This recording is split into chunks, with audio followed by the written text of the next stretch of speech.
Hello， 大家好，欢迎收看新一期大世界，我是小影。奇葩宠物年年有，今年刺猬特别多。话说最近在小影身边发现了好多养刺猬的小伙伴，而且我自己还在小区门口看到了一只大刺猬，看着圆滚滚的样，指不定是从哪家越狱出来的呢。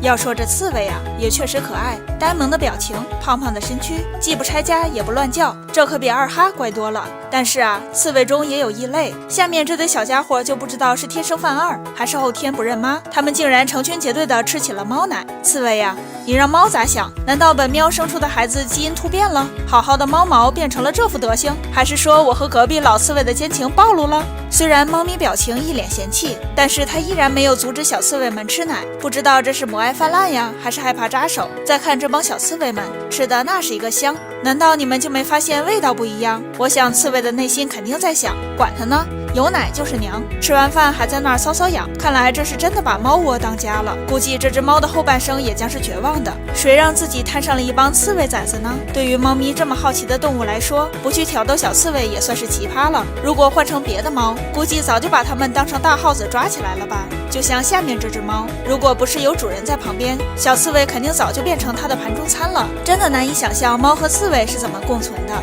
怎么样，小伙伴们，你们想不想养一只呆萌的小刺猬呢？欢迎在下方评论区留言互动。好了，今天就和大家介绍到这里，下期的大世界会带大家去看更多有意思的地方。喜欢我们的朋友，欢迎关注我们的微信公众号 Big 大世界，咱们下期见。微信打开右上角的加号按钮，点击底部的公众号并输入 Big 大世界，选择第一个公众号，点击关注支持我们。